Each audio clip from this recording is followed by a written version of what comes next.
जय भारत बच्चा लोग। तो आज हम लोग अपना Newton's laws of motion and friction वाला टॉपिक के डिस्कशंस को स्टार्ट करेंगे। इसके हम 2 लेक्चर करेंगे ना। फर्स्ट लेक्चर में मोस्टली जो क्वेश्चन होंगे वो सारे न्यूटन्स लॉज के ही होंगे और उसमें भी कंस्ट्रेंट इक्वेशन और न्यूटन्स सेकंड लॉ के ऊपर हम थोड़ा ज़्यादा फोकस करेंगे, क्योंकि ऑब्वियसली जेई में इन्हीं 2 टॉपिक से, या जेई या तुम किसी भी एग्जाम की बात कर लो, इन्हीं 2 टॉपिक से क्वेश्चन पूछे जाते हैं। क्लियर? तो लेट अस स्टार्ट है ना। ये तुम्हारा सबसे पहला ये इक्विलिब्रियम प्रॉब्लम्स है ना। ये क्वेश्चन देखो बहुत ही शानदार क्वेश्चन है। यहाँ पे 2 तुम्हारे है ना sphere of mass held between 2 smooth inclined walls. ये भी एक वॉल है और ये भी एक वॉल है। इनके बीच में एक स्फीयर को पकड़ के रखा है तुमने, है ना। और ये स्फीयर इनके बीच में कैसा है? इक्विलिब्रियम में है। तो ये बताना normal reaction between wall A B and sphere, मतलब ये ए बी जो इस स्फीयर पे नॉर्मल रिएक्शन लगा रहा है ना, वो कितना लगा रहा है वो अपने को कैलकुलेट करके बताना है। तो मैं एक काम करते हैं, चलो इस डायग्राम को थोड़ा एनलार्ज करके इधर बनाते हैं और फिर इस क्वेश्चन को सॉल्व करते हैं। ठीक है, ये हमारा बेस है वो गिवन है ना, फिक्स्ड बेस है इंक्लाइन का, ये नीचे गिवन है। फिर इसके ऊपर 2 सरफेस है ना। एक सरफेस है तुम्हारा जो 37 डिग्रीज पर है ना, एक सरफेस 37 डिग्रीज पर है और दूसरा जो तुम्हारा सरफेस है वो 53 डिग्रीज पर है ना। ये 2 तुम्हारे सरफेस हैं 37 डिग्री और 53 डिग्री, और इनके बीच में हमने क्या किया है, एक बॉल पकड़ करके रखा है ना। इन दोनों के बीच में एक बॉल रखा हुआ है। क्लियर? अभी ये बॉल बिल्कुल एग्जैक्टली इनके बीच में सेट है। तो तुम्हें क्या बताना है, ये जो ए बी सरफेस जो मैंने रेड से बनाया वो इसके ऊपर बॉल के ऊपर कितना फोर्स लगा रहा है। क्लियर? तो हमें एंगल्स क्या क्या पता है, दिस इज 37 डिग्री और ये जो बड़ा एंगल है ये पूरा दिस इज 53 डिग्रीज। तो तुम ध्यान से देखो, अगर मैं इस बॉल का फ्री बॉडी डायग्राम बनाऊंगा ना, हमें क्या क्या चीज़ें मालूम है। कुछ तो एक चीज़ें अपने को सर्कल की प्रॉपर्टी से पता है कि जब मैं नॉर्मल रिएक्शन ड्रॉ करूंगा, जो ये दीवार इसके ऊपर लगा रहा होगा, है ना, जब मैं नॉर्मल रिएक्शन ड्रॉ करूंगा जो ये दीवार इस पर लगा रहा होगा, तो ये बिल्कुल इसके सेंटर से क्रॉस करेगा। क्लियर? सिमिलरली एक नॉर्मल रिएक्शन ये भी इस पे लगा रहा होगा ना, बट पहले हम जस्ट इसकी बात कर लेते हैं। ठीक है, अभी तुम ध्यान से देखो, ये जो नॉर्मल रिएक्शन जो रेड वाला वॉल इस पे लगा रहा है वही अपने को कैलकुलेट करना है। मान लेते हैं ये नॉर्मल रिएक्शन की वैल्यू n1 है। ठीक है, अब ये जो n1 है ये हॉरिजॉन्टल से कितना एंगल बना रहा होगा, है ना, दैट इज इंपॉर्टेंट पॉइंट। तो तुम ध्यान से देखो, अगर ये बड़ा वाला एंगल 53 है तो ये एंगल भी 53 होगा ना। That means this is 37 and this is the only most important point in this question, ये 37 हो जाएगा। क्लियर? तो हम n1 के कंपोनेंट्स डिवाइड कर सकते हैं। अब जो फोर्स ये ब्लू वाला वॉल उसके ऊपर लगा रहा है ना, तो ये वॉल भी जो फोर्स लगाएगा वो भी पास तो उसके सेंटर से ही करना है, लेकिन इसका एंगल कुछ अलग होगा, है ना, इसका एंगल कुछ अलग होगा। अभी तुम ध्यान से देखो, अगर मुझे इसका एंगल निकालना है हॉरिजॉन्टल से, तो फिर से मैं एक और हॉरिजॉन्टल लाइन इधर खींचूंगा और हम इजीली बता सकते हैं कि अगर ये वाला एंगल 37 है ना, ये एंगल अगर 37 है तो ये वाला एंगल भी 37 होगा, है ना। ये एंगल 37 तो ये भी 37, कौन सा? Alternate angles. तो ये 53 हो जाएगा। तो ये n2 है, तो हमें जो एंगल चाहिए उसकी वैल्यू कितनी है? 53। क्लियर? तो ये 53 हो गया, तो दिस इज 53 डिग्रीज। तो अब हम इजीली इनके कंपोनेंट डिवाइड कर सकते हैं। क्या और कोई फोर्स है बॉल पे? बिल्कुल है ना, वर्टिकली डाउनवर्ड्स mg, है ना। वो जो सबसे पहला फोर्स हमें बनाना होता है वर्टिकली डाउनवर्ड्स, इस पर एक फोर्स लग रहा है जो कि mg है। क्लियर? तो ये जो फोर्स mg है हमारा, ये वर्टिकली डाउनवर्ड लग रहा है। तो अब अगर तुम इसका फ्री बॉडी डायग्राम ड्रॉ करोगे और कंपोनेंट डिवाइड करके इक्वेशन लिखोगे, तुम्हें अपना आंसर मिल जाएगा, है ना। इक्वेशन बनाते हैं हम लोग। n1 का x कंपोनेंट इधर कितना हो जाएगा? n1 cos 37, तो this will be n1 cos 37। Similarly vertically downward क्या हो जाएगा? n1 sin 37। सिमिलरली n2 का इस डायरेक्शन में क्या हो जाएगा? n2 cos 53, और वर्टिकली अपवर्ड डायरेक्शन में कितना हो जाएगा? n2 sin 53। इन सारे फोर्सेस के अंडर ये हमारा बॉल कैसा है? इक्विलिब्रियम में है।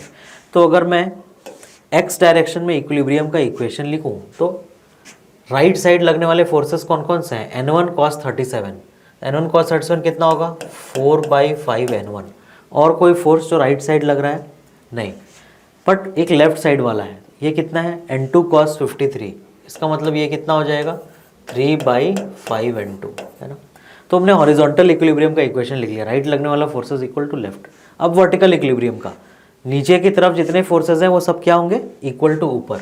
ये मैंने एक्स डायरेक्शन में इक्वेशन लिखा, आप मैं वाई डायरेक्शन में लिख रहा हूँ, है ना। तो वर्टिकल में देखो सबसे पहला फोर्स क्या है, नीचे की तरफ है mg, और नीचे की तरफ एक फोर्स और है n1 sin 37, मतलब 3/5 n1, और नीचे की तरफ 2 ही है, और एक ऊपर की तरफ है n2 sin 53, है ना।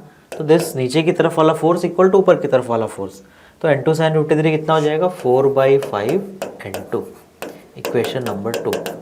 तुम्हारे पास 2 इक्वेशन 2 अननोन है, क्या तुम सॉल्व करके आंसर निकाल सकते हो, है ना इजीली। तुम्हें कौन सा फोर्स चाहिए, तुम्हें n1 चाहिए ना, तुम्हें n1 चाहिए, तो यहाँ से n2 की वैल्यू निकाल के ऊपर वाले इक्वेशन में डाल दो, तुम्हें n1 की वैल्यू मिल जाएगी, वो फोर्स जो ये रेड वाला बॉल लगा रहा है बॉल के ऊपर।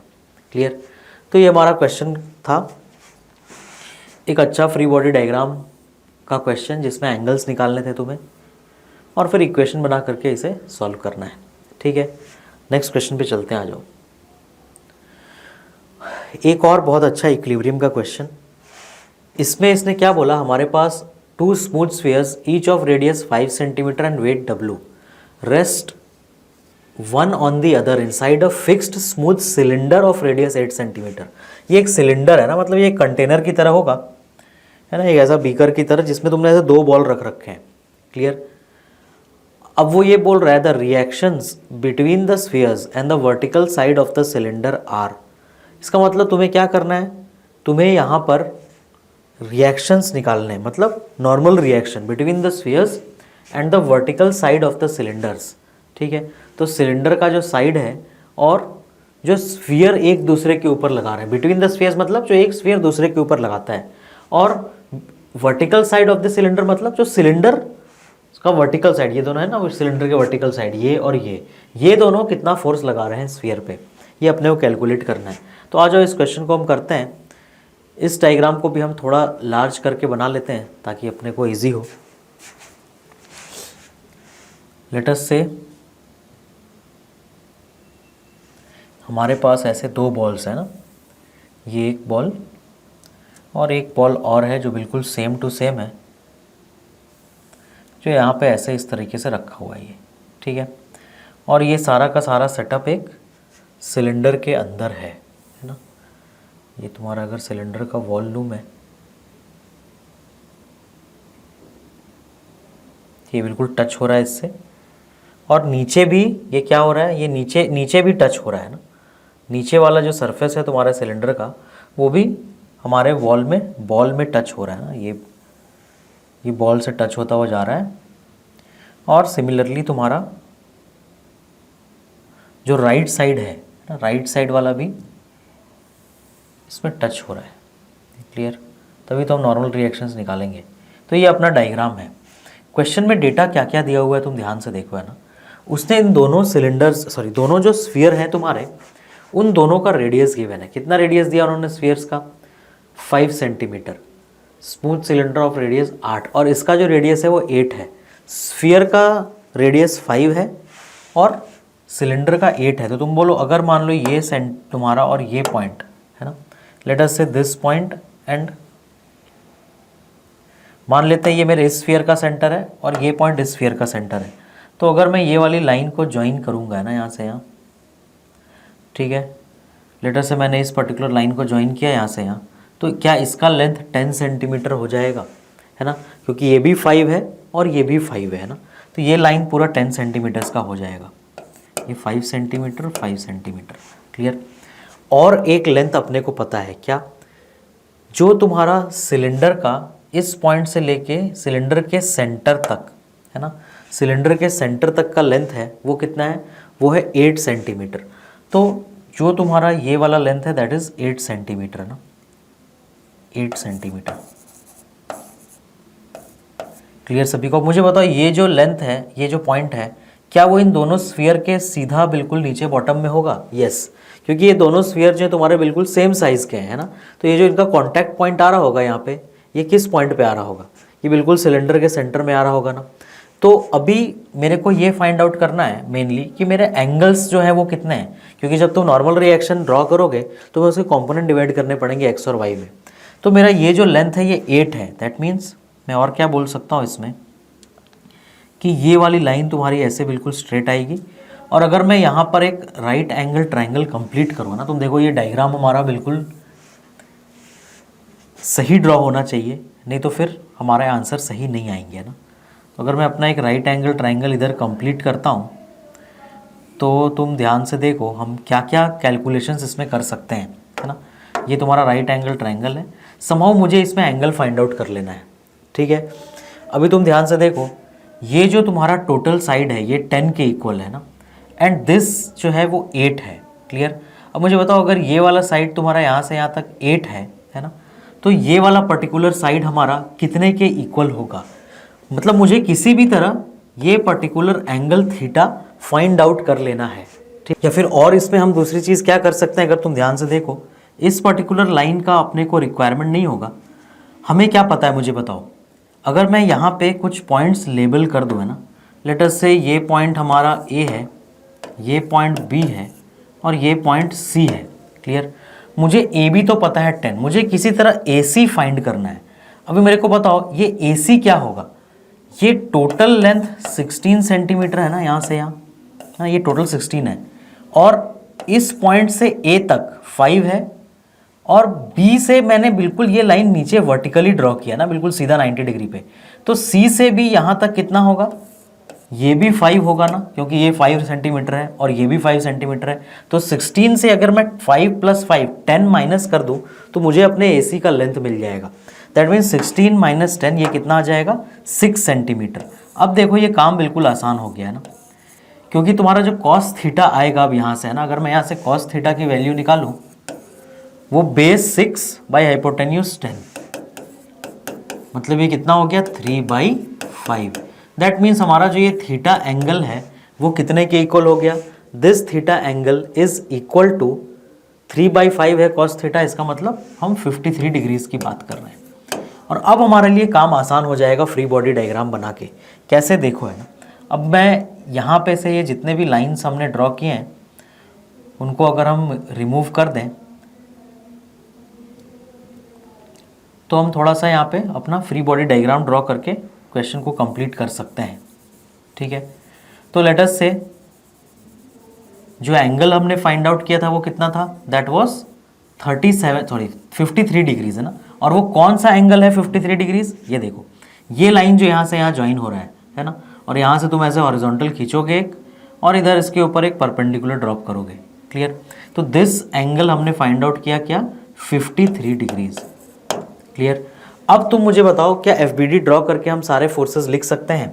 बड़ी आसानी से लिख सकते हैं ना। तुम देखो, अगर मैं बॉल A की FBD ड्रॉ करूं, है ना, अगर मैं बॉल A की FBD ड्रॉ करूं तो तुम ध्यान से देखो इस बॉल A पे कौन कौन से फोर्सेस ड्रॉ होंगे। ये इसका सेंटर है, ठीक है। एक फोर्स जो साइड वाला वॉल लगा रहा है, ये है ना, एक फोर्स जो साइड वाला वॉल लगा रहा है, लेट अस से इसकी वैल्यू मैं N1 बोल रहा हूँ, क्लियर। एक फोर्स जो B के कॉन्टैक्ट से लग रहा है ना, वो भी इसके सेंटर से क्रॉस करेगा। ये वो फोर्स है जो इस पे B लगा रहा है, N2। और कौन सा फोर्स लगेगा? एक ग्राउंड लगा रहा है ऊपर की तरफ, है ना।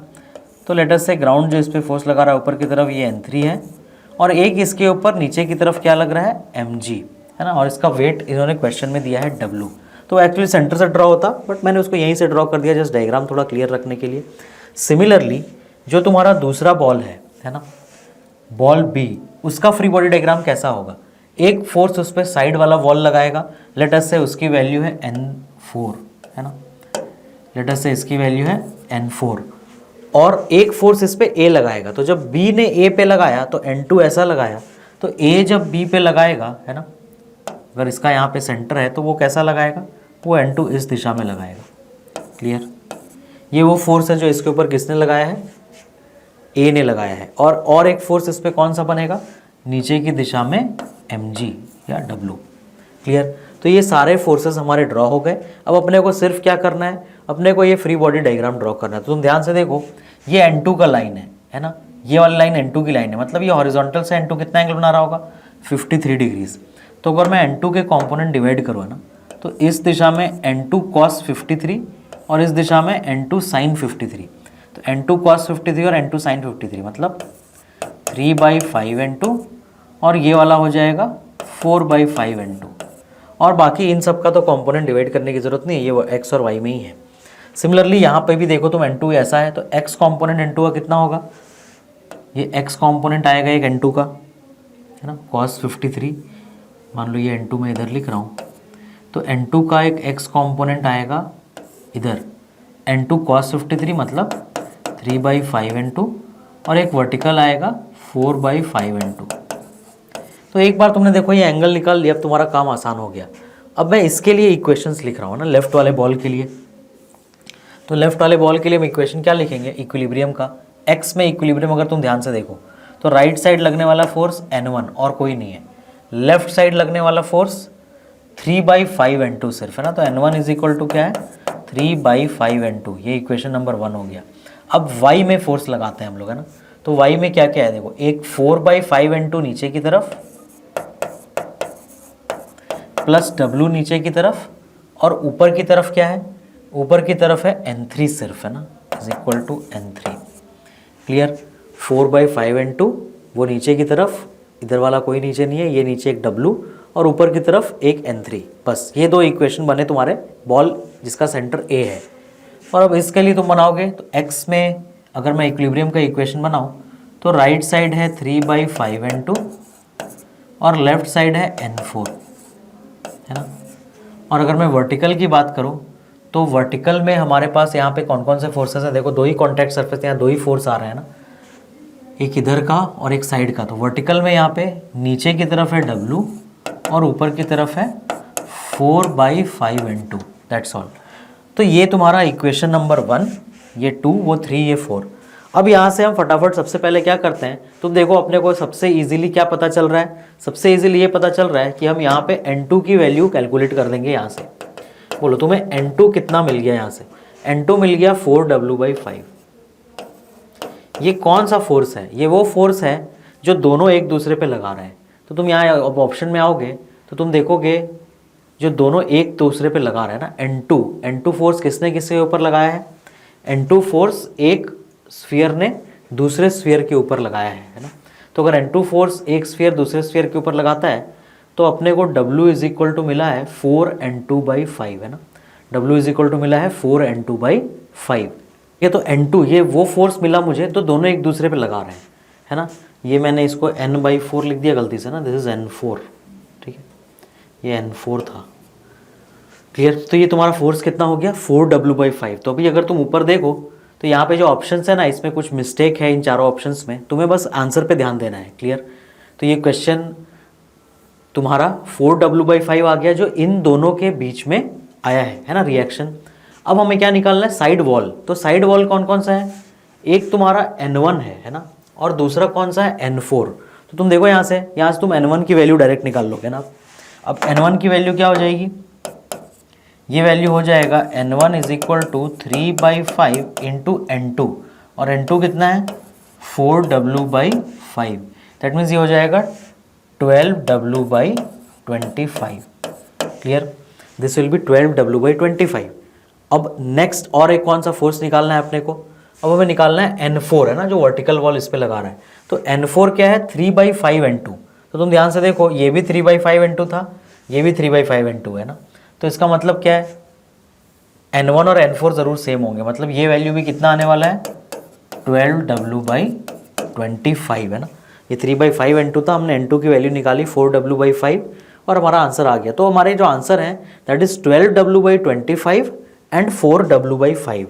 दोनों जो साइड के वॉल्स हैं वो 12W/25 का फोर्स लगा रहे हैं, और जो आपस में स्फीयर एक दूसरे पे लगा रहे हैं that is 4W/5।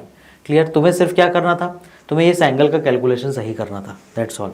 Next question में चलते हैं, आ जाओ। अब नेक्स्ट अपना क्वेश्चन देखो यहाँ पर, है ना, ये एक बॉल है और ये एक ब्लॉक है। दोनों का मासेस गिवन है, smooth sphere of mass 2 kg, contact with rectangular block B of mass 4 kg, है ना, and vertical wall as shown in the figure, ये wall vertical, all surface smooth, find normal reaction by vertical wall on sphere A. तो तुम ध्यान से देखो, हम एक काम करते हैं, हम इस डायग्राम को ही थोड़ा सा एनलार्ज कर लेते हैं और इसी में अपना काम कर लेते हैं एफबीडी का। क्लियर?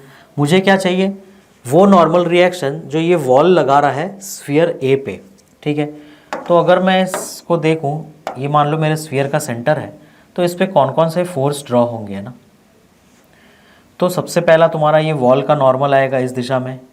क्लियर? ये वॉल का नॉर्मल आएगा। एक नॉर्मल ये वाला सरफेस लगा रहा होगा, है ना, वो लगाएगा इस दिशा में। क्लियर? तो ये दो नॉर्मल हैं जो इस पर्टिकुलर सरफेस के ऊपर लग रहे हैं। अब अगर मैं इसका फ्री बॉडी डायग्राम बनाऊंगा तो इसमें कौन कौन से फोर्सेस होंगे, इसमें एक फोर्स इधर होगा इस दिशा में, है ना, ऊपर की तरफ नॉर्मल जो ये ब्लॉक लगा रहा है, और ऑब्वियसली अगर ये रेस्ट पर है दैट मीन्स ये वाला जो फोर्स है वो mg साइन थीटा के इक्वल होगा ना, mg साइन 30 के, क्योंकि ये नीचे नहीं जा रहा है ना। तो अगर मैं इस ब्लॉक की बात करूंगा तो इस पे ऊपर की तरफ, सॉरी, इसका अगर सेंटर यहाँ है तो इस पे जो नीचे की तरफ एक फोर्स लगेगा वो उसकी वैल्यू कितनी होगी, वो होगी mg साइन थीटा। बोलो ये वाला फोर्स mg साइन 30 होता है ना, तो दिस इज mg साइन 30, मतलब ये कितना हो गया mg/2। तो अगर ये mg/2 है तो ये भी mg/2 होगा, किसके इक्विलिब्रियम से, ये वाले ब्लॉक के इक्विलिब्रियम से। अब अगर वो mg/2 है तो ये भी mg/2 होगा। क्यों ये भी mg/2 होगा, बताओ, ये वाला फोर्स mg/2 क्यों होगा, क्यों, क्योंकि ये वो नॉर्मल है जो B ने A पे लगाया, और ये कौन सा नॉर्मल था, ये वो था जो A ने B पे लगाया था। तो ये दोनों mg/2 हो गए, है ना। इसको mg/2 मैंने कैसे निकाला, B के FBD से, B भी इक्विलिब्रियम में है तो along the incline forces same होगा। तो मुझे पता है down the incline mg sine theta होता है, तो इसको मैंने mg/2 डायरेक्ट लिख दिया। वो ज़रूर इसके इक्वल होगा, तभी तो ये नीचे नहीं आ रहा है ना। अब ये mg/2 हो गया तो फ्रॉम न्यूटन्स थर्ड लॉ ये भी mg/2 होगा। अब अगर मुझे इस नॉर्मल की वैल्यू चाहिए ना, तुम ध्यान से देखो, एक फोर्स इस पे और क्या लग रहा होगा, नीचे की तरफ mg, है ना। तो इस mg के कारण इस ये जो तुम्हारा नीचे इसका mg आएगा, उसका भी तो एक कंपोनेंट आएगा डाउन द इंक्लाइन ना, उसका भी एक कंपोनेंट कौन सा आएगा, डाउन द इंक्लाइन आएगा। तो ये वाली वैल्यू कितनी हो जाएगी तुम्हारी, mg साइन 30, ये भी हो जाएगा mg/2, है ना, इसके mg का डाउन द इंक्लाइन, क्योंकि दोनों mg, हर mg का डाउन द इंक्लाइन कितना आता है, mg साइन 30, तो ये भी mg/2 हो गया। अब अगर तुम इस बॉल का FBD देखो तो ये इक्विलिब्रियम में है ना। तो अब अगर मैं इसका डाउन द इंक्लाइन इक्विलिब्रियम देखूं तो तुम देखो डाउन द इंक्लाइन दो फोर्स लग रहे हैं, mg/2 mg/2, है ना, mg/2 प्लस mg/2, ये डाउन द इंक्लाइन इसके दो फोर्स लग रहे हैं। और अप द इंक्लाइन क्या लग रहा होगा, अप द इंक्लाइन लग रहा होगा इस नॉर्मल का कंपोनेंट, है ना, सॉरी, अप द इंक्लाइन लग रहा होगा ये जो तुम्हारा नॉर्मल है ना, ये नॉर्मल फोर्स तुमने ड्रॉ किया है, इसका एक कंपोनेंट। क्लियर? अब मुझे बताओ, अगर ये हॉरिजॉन्टल है और ये अप द इंक्लाइन लग रहा है तो इसका भी एंगल कितना होने वाला है, 30 डिग्री होने वाला है। क्लियर? तो mg/2 plus mg/2 is equal to n cos 30, है ना, इज इक्वल टू कितना, n cos 30।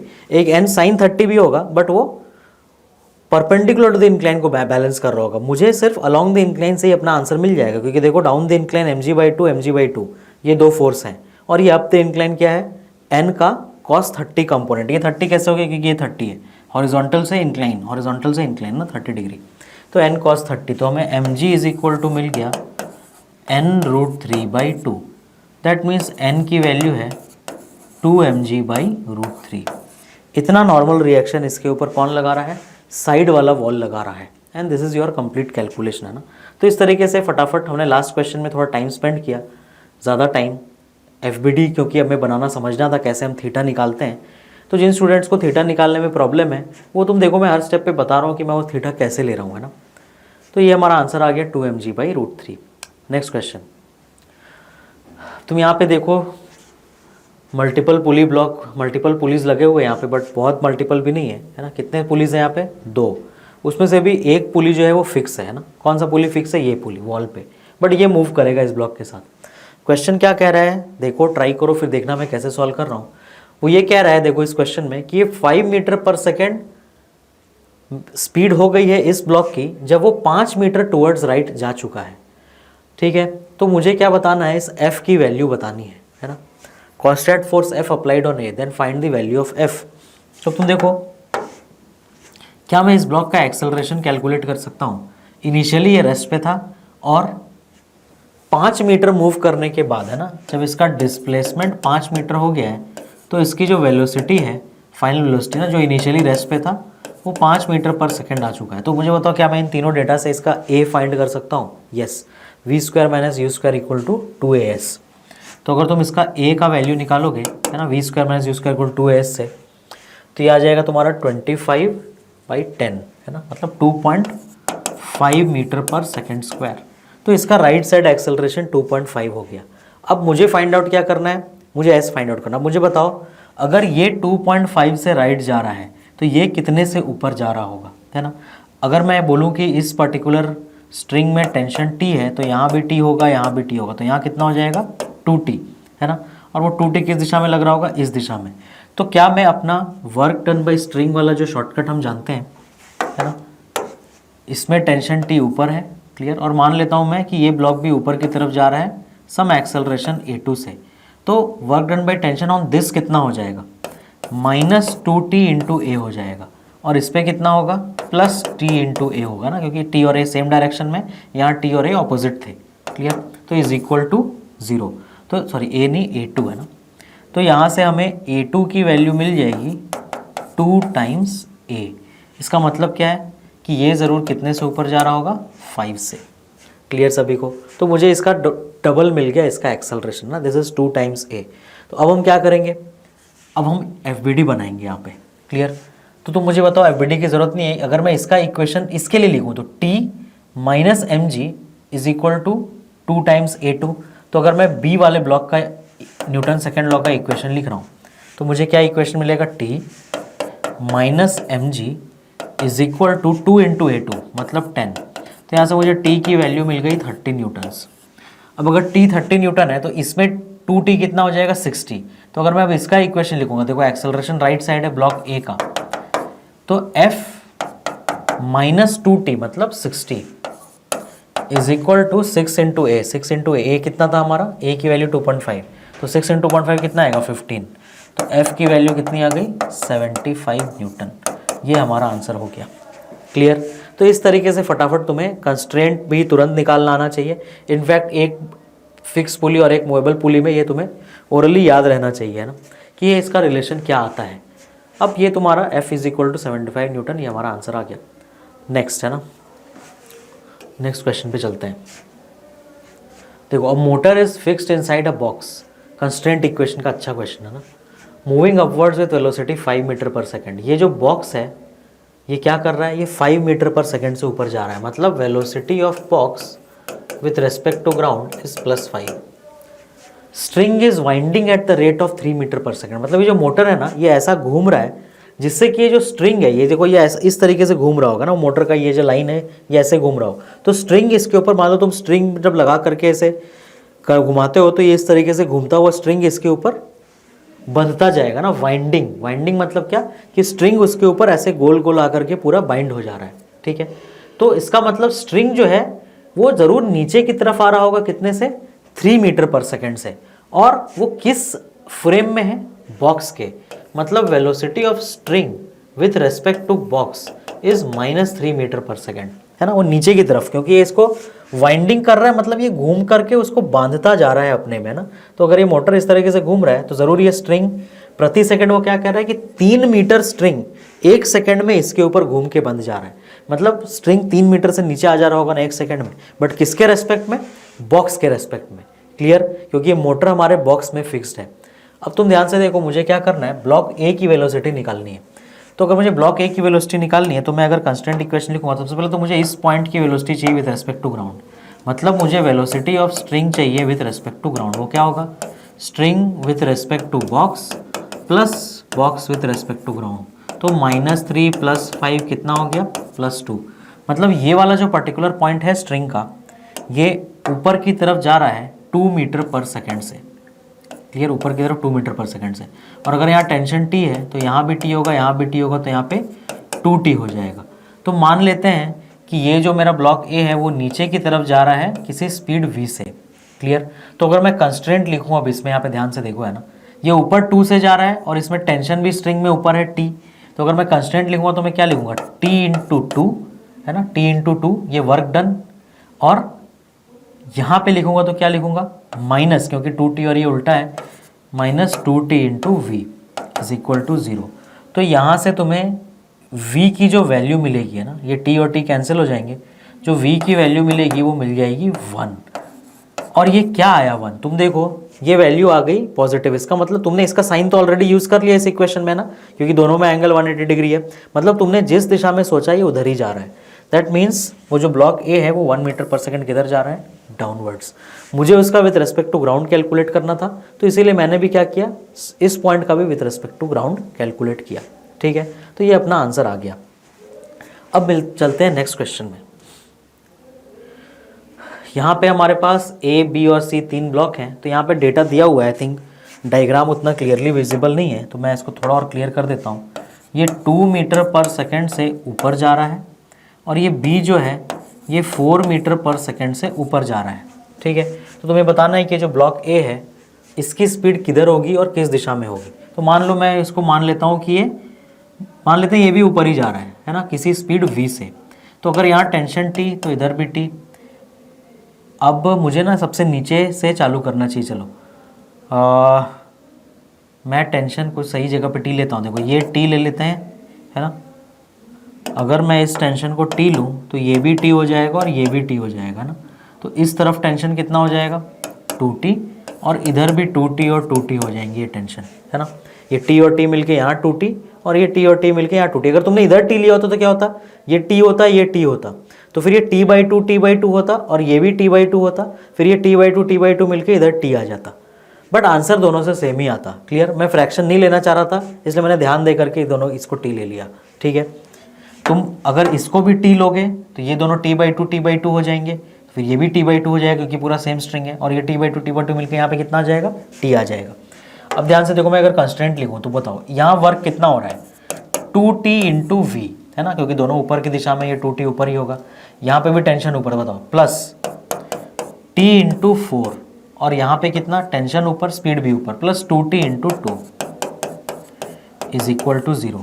तो मुझे बताओ यहाँ से t कैंसिल हो जाएगा, 2v plus 4 is equal to 0, -8/2 -4। तो v की वैल्यू क्या आ गई -4। मतलब मैंने जिधर सोचा ये उधर नहीं जा रहा, उसका उल्टा जा रहा है, मतलब ये 4 मीटर पर सेकंड से नीचे जा रहा है।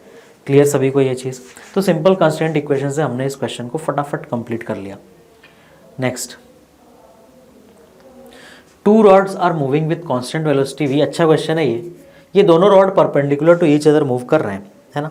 तो तुम ध्यान से देखो, मुझे क्या करना है, मुझे इस पर्टिकुलर पॉइंट की वेलोसिटी निकालनी है। तो मैं ना क्या करता हूँ, मैं इस रॉड को जस्ट अलग से बना लेता हूँ।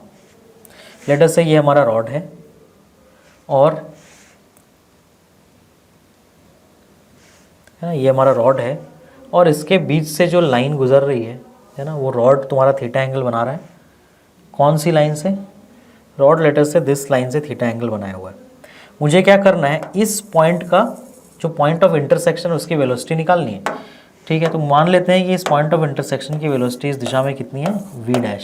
और मुझे क्या पता है कि अगर मैं यहाँ पे कोई सा भी पॉइंट इस रॉड पे ले रहा हूँ, है ना, तो उसकी जो वेलोसिटी है वो इस दिशा में v है। क्लियर, और ये एंगल तुम्हारा तुमने परपेंडिकुलर। अब मुझे बताओ, अगर इस पॉइंट की वेलोसिटी है v है और ये पॉइंट अगर आगे की तरफ जा रहा है, तो अगर ये v है तो मुझे बताओ ये वाला पॉइंट भी v होना चाहिए ना, सेम टू सेम।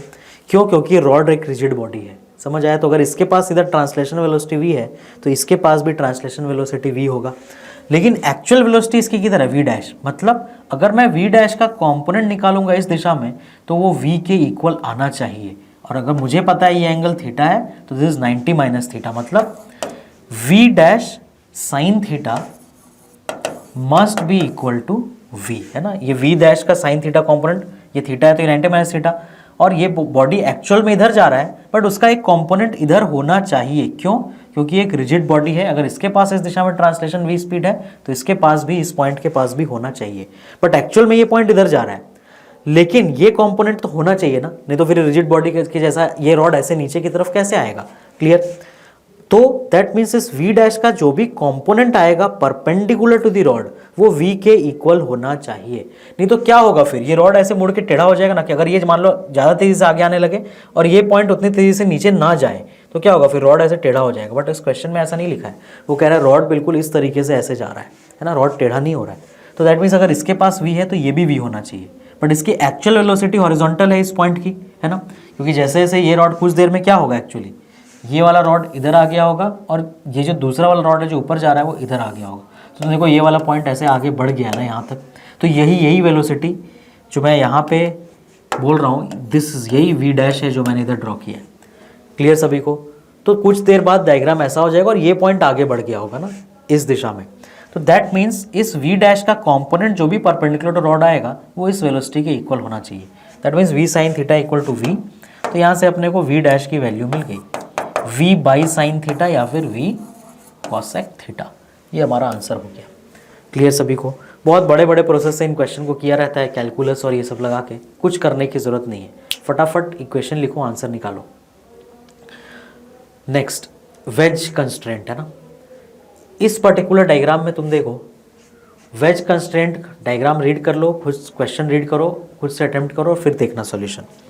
देखो ध्यान से है ना, मैं क्या करता हूँ, मैं इस डायग्राम को थोड़ा लार्ज कर लेता हूँ और इसी में सॉल्व करूँगा। वो हमसे क्या कह रहा है कि अगर तुम्हारा वेज लेफ्ट आ रहा है 20 से तो ये स्फीयर कितनी स्पीड से ऊपर जा रहा होगा।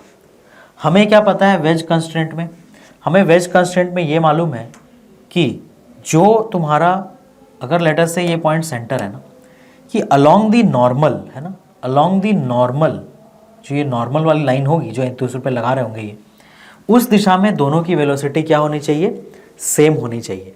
तो ये जो लाइन नॉर्मल इन दोनों को ज्वाइन कर रही है, मैं क्या करता हूँ इसको थोड़ा इधर एक बार जस्ट उस लाइन को ऐसे ड्रॉ कर लेता हूँ। क्लियर? अब मुझे पता है कि इस पॉइंट पे वेज की वेलोसिटी कितनी है, वो इस दिशा में 20 है। क्लियर है ना? अलोंग दी नॉर्मल दोनों की वेलोसिटी क्या होनी चाहिए, सेम, तभी तो दोनों कांटेक्ट में रह पाएंगे, है ना। नेक्स्ट, जो ये स्फीयर का सेंटर है उसकी वेलोसिटी किस दिशा में है, उसकी वेलोसिटी ऊपर की दिशा में।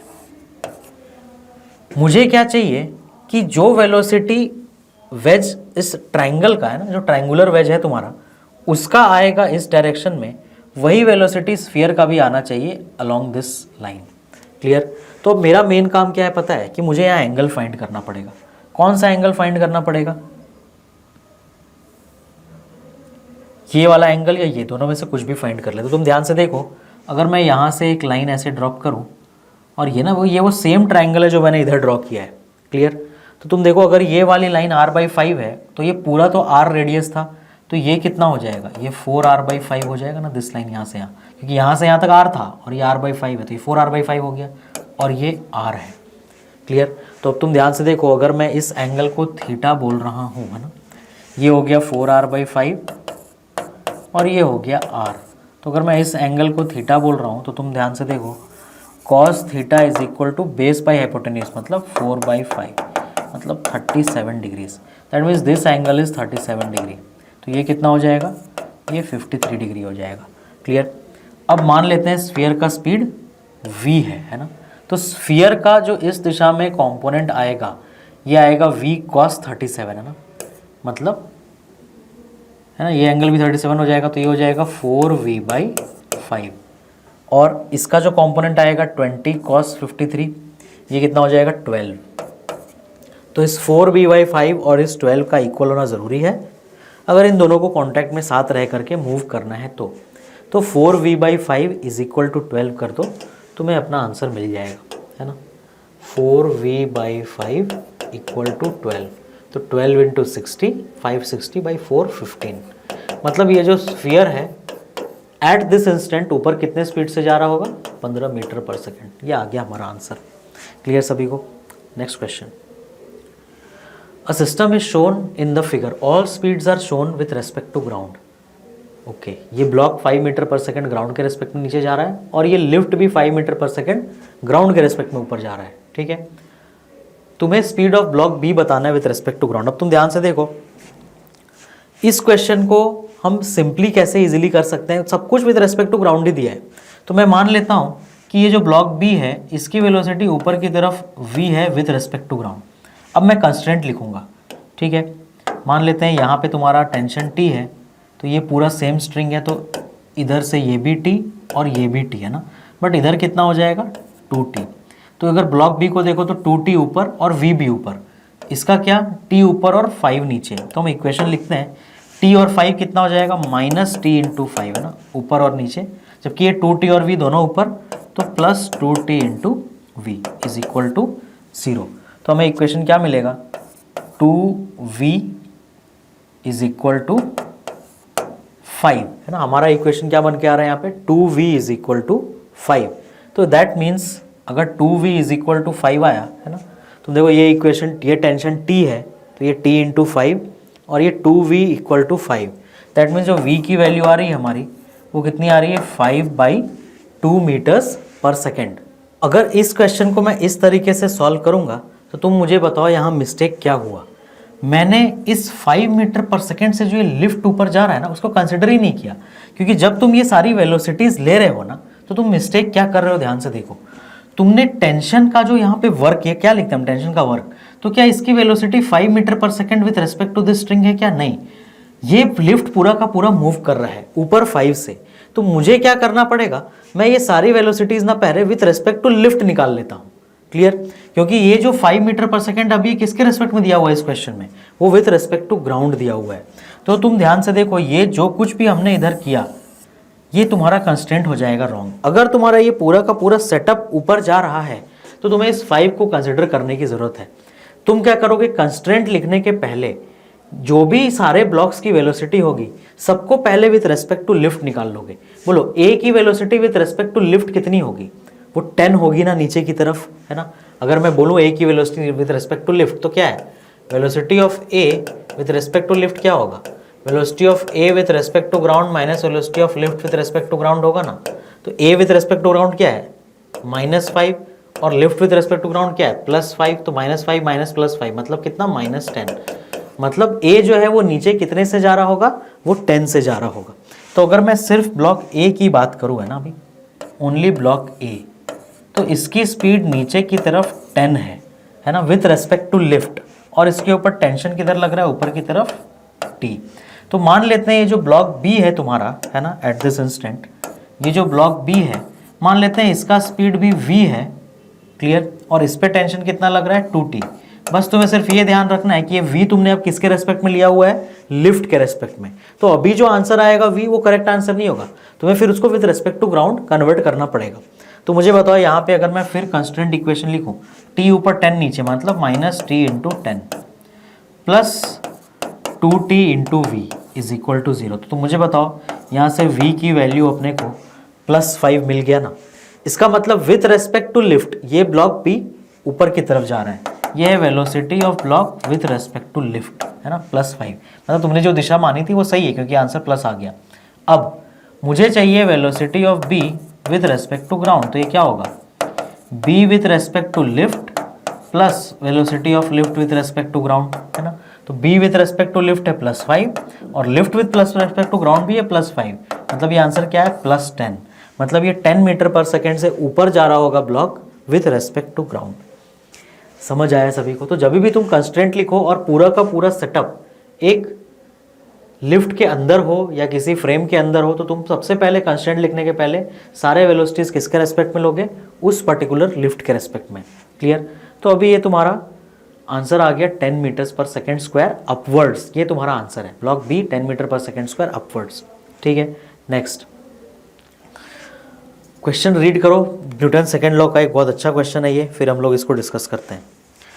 चलो आ जाओ। अगर मैं मैन का एफबीडी बनाऊं, है ना, लेट अस से मैं ये मैन का एफबीडी बना रहा हूं, तो मैन का मास यहाँ पे कितना दिया हुआ है, अब बॉडी ऑफ मैन या बॉय, या बॉडी नहीं है बॉय है ना, boy of mass 25 kg is climbing up the ladder. तो इसका जो mg होगा वो कितना होगा 250, और ये क्या कर रहा है, ये ऊपर जा रहा है लैडर से 1 मीटर पर सेकेंड स्क्वायर से, मतलब इसका जो नेट एक्सेलरेशन है ऊपर की तरफ 1 मीटर पर सेकेंड स्क्वायर है।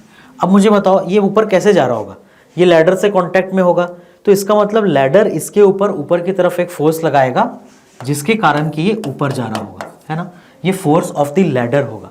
समझ आए? वो कुछ नॉर्मल रिएक्शन, फ्रिक्शन, ये सबका रिजल्टेंट, जिसके हेल्प से वो ऊपर जा रहा है। और कौन फोर्स लगाएगा? mg है, टेंशन होता है, नॉर्मल होता है, इतनी तो फोर्सेस होते हैं। तो जो कॉन्टैक्ट फोर्स मैन और लैडर के बीच में है, ये उन सारे कॉन्टैक्ट फोर्सेस का रिजल्टेंट है। समझ आया? जो कि उसको ऊपर की तरफ लेकर के जा रहा है। तो ऊपर की तरफ लैडर का फोर्स, नीचे की तरफ mg और ऊपर 1 मीटर पर सेकेंड स्क्वायर। तो इससे मैं मैन का इक्वेशन लिख सकता हूँ क्या? F ladder minus 250 is equal to कितना? मैन का मास 25 इंटू 1। इसका मतलब जो फोर्स लैडर लगा रहा है मैन पे या बॉय पे, वो कितना हो जाएगा? 275 न्यूटन। मुझे पूछा क्या गया इस क्वेश्चन में? Spring balance and string to be massless and spring balance show a constant reading. The reading of the spring balance is. तो अब तुम ध्यान से देखो, स्प्रिंग बैलेंस की रीडिंग क्या होती है? जितना इस स्ट्रिंग में टेंशन होता है। तो अब अगर मैं लैडर का फ्री बॉडी डायग्राम बनाऊं, ये टेंशन इस स्ट्रिंग में कौन लगाएगा? वो लैडर से कांटेक्ट में है ना। तो मुझे अब लैडर का फ्री बॉडी डायग्राम बनाना पड़ेगा। तो तुम ध्यान से देखो, अगर मैं लैडर का फ्री बॉडी डायग्राम बनाऊं तो लैडर का मास है 5 kg, ठीक है? तो 5 kg मतलब नीचे 50। और कोई फोर्स? यस, ये स्ट्रिंग लगाया लैडर से तो टेंशन। और कोई फोर्स? यस, ये फोर्स बॉय पे किसने लगाया था? लैडर ने। तो उतना ही फोर्स लैडर भी, उतना ही फोर्स बॉय भी क्या करेगा? लैडर पे लगाएगा नीचे की तरफ। तो नीचे की तरफ FL, जिसकी वैल्यू हमने ऑलरेडी 275 कैलकुलेट कर रखी है। समझ आया?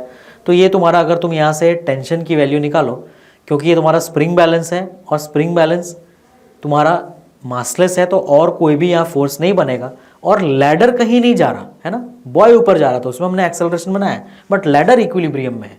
तो इसमें इक्वेशन क्या बन गया तुम्हारा? T is equal to 275 plus 50 कितना हो जाएगा? ये 325 न्यूटन या फिर 32.5 kgf, है ना।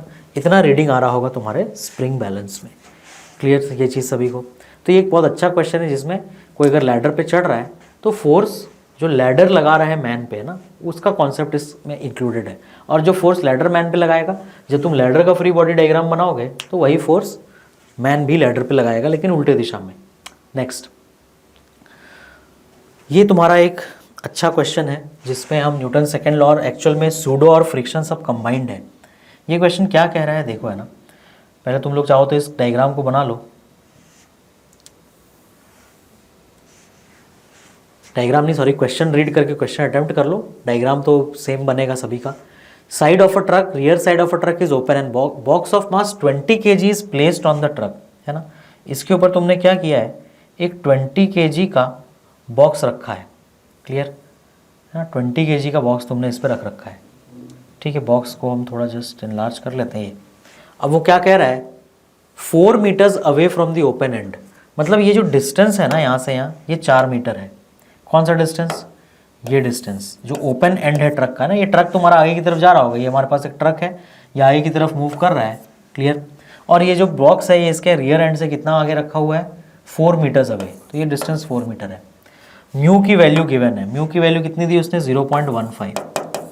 ये ब्लॉक और इस ट्रक के बीच का म्यू। और G10 है। Box will fall off the truck when it is eight a distance from the starting point. वो ये कह रहा है कि जब बॉक्स ट्रक से नीचे गिर जाएगा उस वक्त ये ट्रक कितना डिस्टेंस ट्रैवल कर चुका होगा, है ना।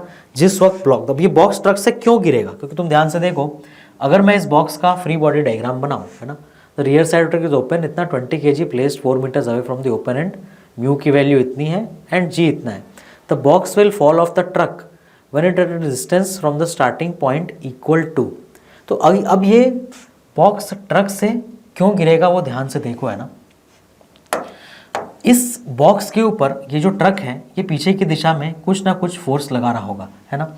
और हमारा जो ये ट्रक है इसका आगे की दिशा में एक्सेलरेशन गिवन है क्वेश्चन में, जो यहाँ पर एक्चुअली मिसिंग है। मैं उसे ऐड कर लेता हूँ, ठीक है। ये जो पॉइंट मिसिंग था यहाँ पे क्या लिखा हुआ है मैं यहाँ नोट कर देता हूँ, इसको तुम लिख लो क्वेश्चन में भी।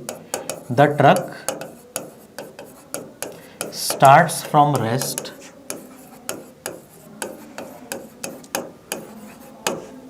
एट एन एक्सेलरेशन ऑफ, ये ट्रक का एक्सेलरेशन है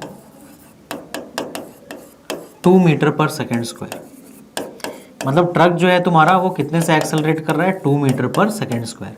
तो मुझे बताओ, अगर truck 2 metre per second square से एक्सेलरेट कर रहा है तो उसके कारण क्या हमारे ब्लॉक पे पीछे की तरफ एक सूडो लगेगा? यस। कितना? Mass of block into acceleration of the truck, है ना, क्योंकि ट्रक तुम्हारा कहाँ पर है, ट्रक कहाँ पर है तुम्हारा, ट्रक जो है तुम्हारा वो मूव कर रहा है।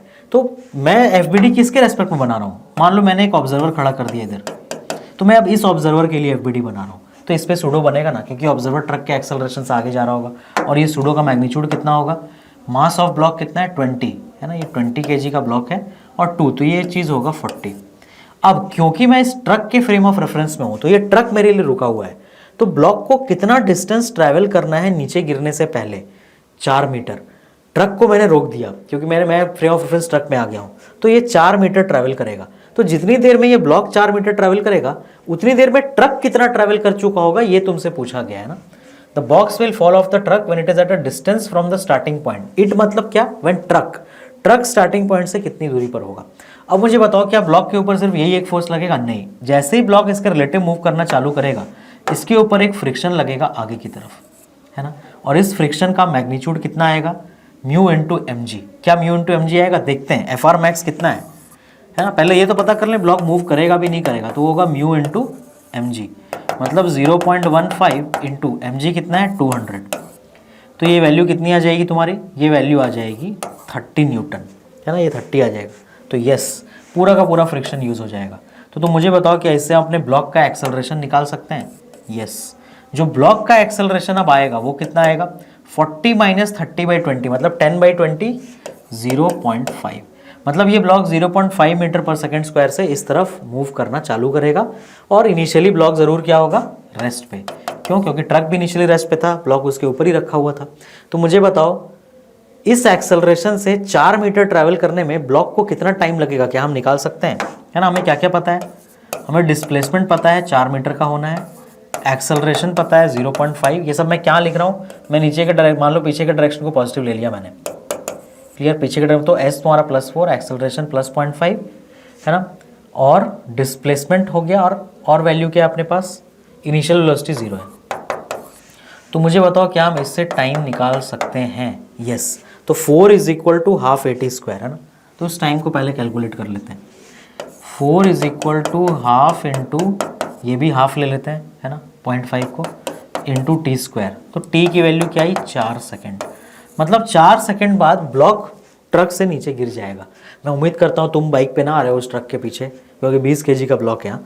तो 4 सेकेंड बाद मुझे बताओ, 4 सेकेंड में ट्रक ने कितना डिस्टेंस ट्रैवल, ये सब तो ब्लॉक हो गया, है ना, ये सब कब हो गया, ये सब ब्लॉक की कहानी हो गई। अब ट्रक की कहानी, तो बोलो, ट्रक का इनिशियल वेलोसिटी 0 है, ट्रक का acceleration 2 metre per second square question में गिवन है, तो वो 4 सेकंड में कितना डिस्टेंस ट्रैवल करेगा हम नहीं बता देंगे। यस, क्योंकि 4 सेकंड बाद ब्लॉक गिर चुका है, तो ट्रक ने कितना ट्रैवल कर लिया होगा, ½ AT², है ना, मतलब ट्रक का डिस्प्लेसमेंट कितना हो चुका होगा, ½ × 2 × 16, तो ये 16 मीटर्स, मतलब ट्रक अपने जहाँ से ट्रक स्टार्ट हुआ है जिस पॉइंट से, उससे जब वो 16 मीटर आगे चला जाएगा, तब ये बॉक्स ट्रक से नीचे गिर चुका होगा। क्लियर सभी को, ये है ना, ट्रक तब इस बॉक्स नीचे गिर चुका होगा, नहीं तब ये बॉक्स इस ट्रक से नीचे गिरेगा, है ना, क्योंकि जस्ट उसने उस वक्त 4 मीटर ट्रैवल किया होगा। समझ आ गया सभी को। तो ये एक अच्छा क्वेश्चन था। और नेक्स्ट क्वेश्चन पे चलते हैं।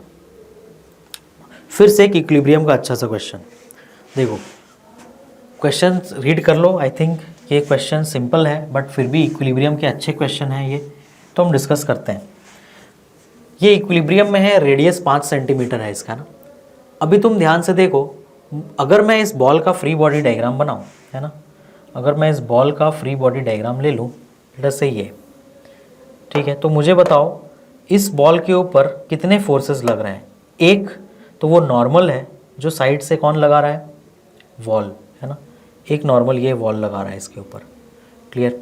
एक टेंशन है जो स्ट्रिंग लगा रहा है ना, ये टेंशन स्ट्रिंग मैं यहाँ से सेंटर से बना रहा हूँ जस्ट, ताकि हम एक्चुअली में स्ट्रिंग कनेक्टेड तो इस पॉइंट पे ना 8 सेंटीमीटर का स्ट्रिंग है, बट मैंने सेंटर से बनाया ताकि हम एंगल्स इजीली फाइंड आउट कर सकें। और एक फोर्स इस पे लग रहा है जो इसका वेट खुद का है mg, है ना, जिसका खुद का वेट mg है। इन सारे फोर्सेस के अंडर ये बॉल कैसा है, इक्विलिब्रियम में। तो अपना यहाँ पे सिंपल सा काम क्या है, तो मुझे बताओ, क्या हम इजीली ये बात बता सकते हैं कि जो टेंशन का ये वाला कंपोनेंट आने वाला है ना, जो भी टेंशन का ये कंपोनेंट आएगा, यही mg को बैलेंस कर रहा होगा ना, और टेंशन का जो x कंपोनेंट होगा इस नॉर्मल को कर रहा होगा, बट इसी कंपोनेंट से अपना काम बन जाएगा। मतलब मुझे सिर्फ ये एंगल फाइंड आउट करना है ना। अगर ये थीटा है तो ये टी कॉस थीटा होगा और ये डब्लू होगा।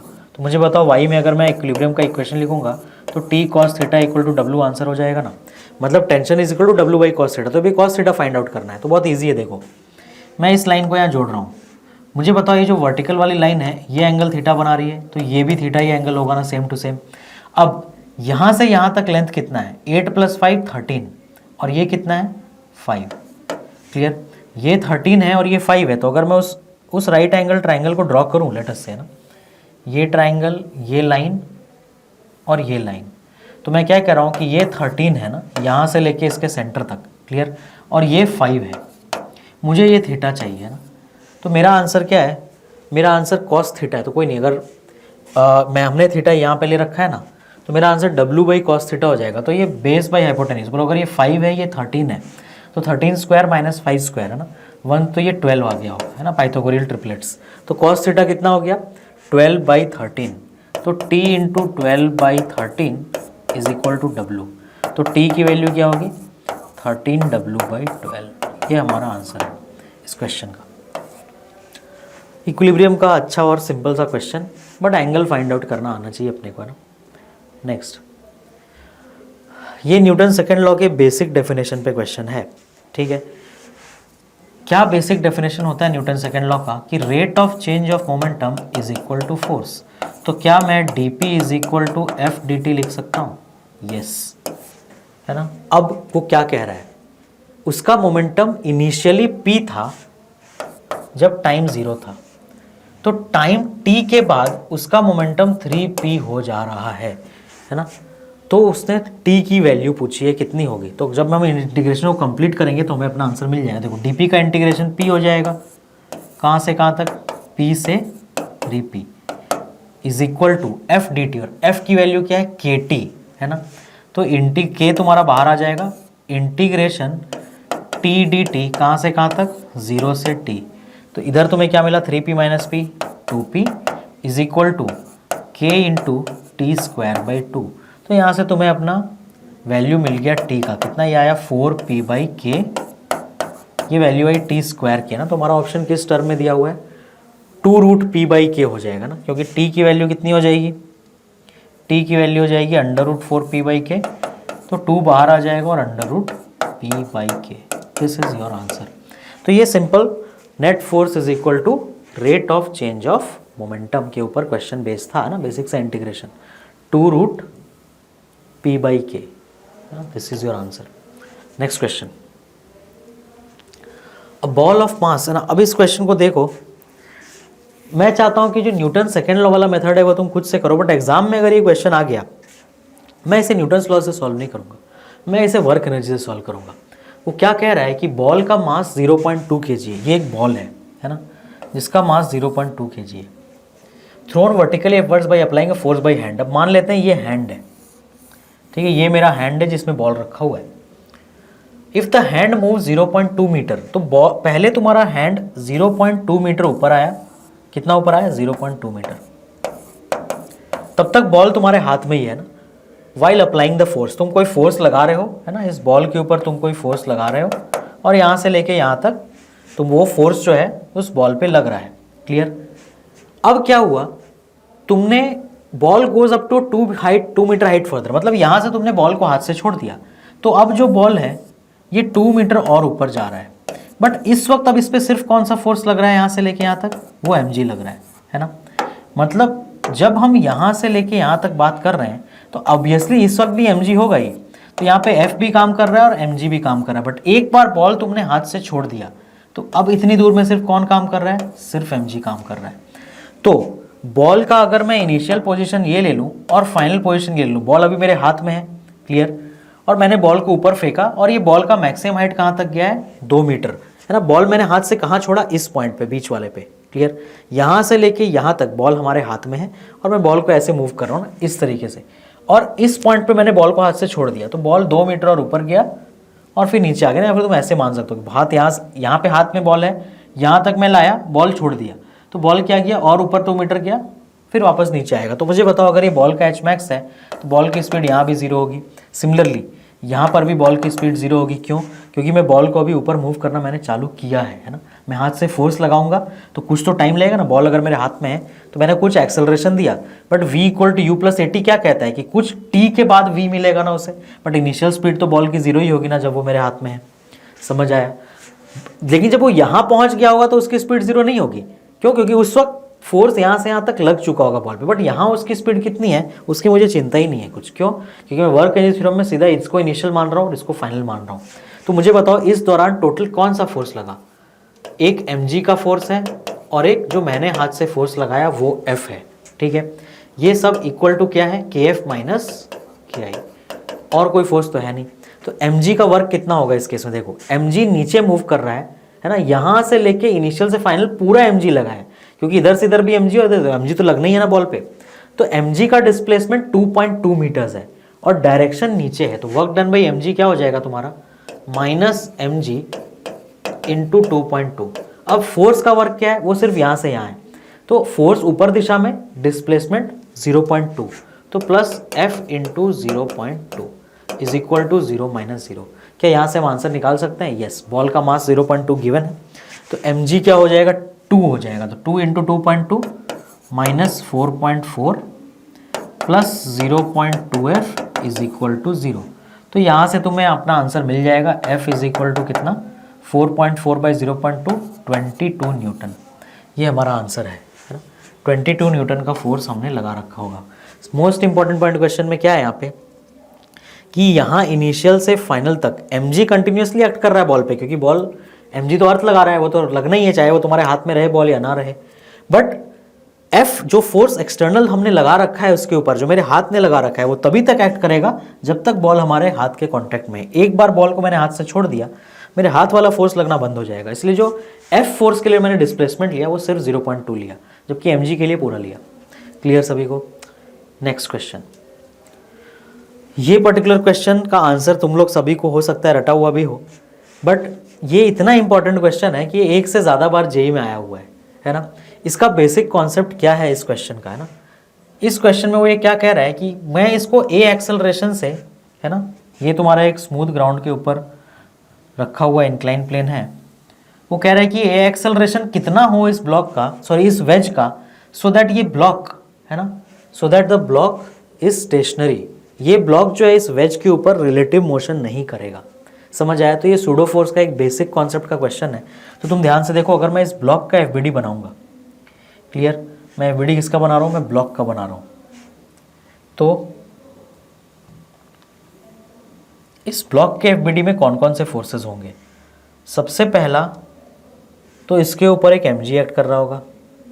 दूसरा, क्योंकि ये वेज आगे जा रहा है तो वेज के फ्रेम में इसके ऊपर एक सूडो फोर्स लग रहा होगा इस तरफ, ये mg हो गया उसका, और जो सूडो फोर्स लग रहा होगा वो होगा m इंटू ए। क्लियर? सॉरी, m इंटू ए। अब क्योंकि मैं इस वेज के फ्रेम में आ गया तो ये ब्लॉक अगर इस वेज पे मूव नहीं कर रहा तो मतलब मेरे ऑब्जर्वर को ये ब्लॉक कैसा दिखाई देगा? स्टेशनरी। मतलब फ्रेम ऑफ रेफरेंस इंक्लाइन या वेज में क्वेश्चन बना रहा हूँ मैं, और उस फ्रेम में इस ब्लॉक का एक्सेलरेशन 0 होने वाला है। क्यों? क्योंकि ब्लॉक इंक्लाइन पे रखा हुआ है और दोनों साथ साथ मूव कर रहे हैं, है ना। Incline given acceleration A to keep the block stationary, मतलब वो उसके ऊपर स्लिप नहीं कर रहा है। ग्राउंड के रेस्पेक्ट में ये मूव कर रहा होगा इस सेम एक्सेलरेशन से। मतलब जब तुम कार में बैठे हो तो कार आगे की तरफ अगर जा रहा है तो तुम कार के रिलेटिव मूव नहीं कर रहे, बट तुम ग्राउंड के रिलेटिव कर रहे हो। लेकिन मुझे ग्राउंड के रिलेटिव क्या हो रहा है मतलब ही नहीं है। क्यों? क्योंकि मैंने अपना फ्रेम ऑफ रेफरेंस इस कार को ले लिया, तो कार के रेस्पेक्ट में तो मैं रेस्ट पे ही होऊंगा ना। तो इस इंक्लाइन के रेस्पेक्ट में ये ब्लॉक कैसा है? At rest. तो अगर मैं इसका इक्वेशन ड्रॉप बनाऊँ, है ना, तो तुम ध्यान से देखो, mg का जो कॉम्पोनेंट डाउन द इंक्लाइन आएगा इधर, ये कितना आएगा? mg साइन अल्फा, और ये ma का जो इस तरफ कंपोनेंट आएगा, देखो ये एंगल अगर तुम्हारा अल्फा है ना, तो ये वाला एंगल भी तुम्हारा अल्फा आएगा, तो ये क्या हो जाएगा? ma cos alpha. तो अलोंग द इंक्लाइन ये दो फोर्सेस हैं, ऑब्वियसली परपेंडिकुलर भी कुछ बैलेंस हो रहे होंगे, है ना, mg नॉर्मल, बट ये स्टेशनरी है तो सिर्फ अलोंग द इंक्लाइन से मेरा काम बन जाएगा। दैट मीन ज़रूर mg साइन अल्फा जो है ये ma cos अल्फा के इक्वल होगा। तो m और m कैंसिल हो गया। हमें वैल्यू किसकी निकालनी थी? हमें वैल्यू निकालनी थी a की। तो a क्या हो गया? g sine alpha by cos alpha, मतलब g tan अल्फा। ये हो गया आंसर। क्लियर सभी को? इस रिजल्ट को तो तुम रट करके याद ही रखो कि अगर ब्लॉक जो है वो स्टेशनरी है वेज के ऊपर और ब्लॉक और वेज ए एक्सेलरेशन से आगे जा रहा है वेज, तो इसका मतलब वो ए एक्सेलरेशन ज़रूर जी tan अल्फा होगा, where alpha is angle of inclination. Clear? तो ये हमारा न्यूटन्स लॉ के कुछ बेसिक लेवल के क्वेश्चंस थे, कुछ बहुत अच्छे क्वेश्चन भी थे। फ्रिक्शन और सूडो कंबाइंड वाला क्वेश्चन भी किया हमने, ट्रक वाला। नेक्स्ट लेक्चर में हम कुछ और फ्रिक्शन पे ज़्यादा बेस्ड क्वेश्चंस को डिस्कस करेंगे जो जेईई पैटर्न के लिए बहुत इंपॉर्टेंट है। क्लियर? तो मिलते हैं नेक्स्ट लेक्चर में। जय भारत। और शानदार लेक्चर्स के लिए आप हमारे चैनल को यूट्यूब पे सब्सक्राइब कर सकते हैं, गूगल प्ले से डाउनलोड कर सकते हैं, या फिर हमारा वेबसाइट advaitachievers.com पे विजिट कर सकते हैं। हमारे यूट्यूब चैनल का नाम है अद्वैत अचीवर्स और हमारे गूगल प्ले ऐप का भी नाम है अद्वैत अचीवर्स। विद्यार्थी देवो भव। जय भारत।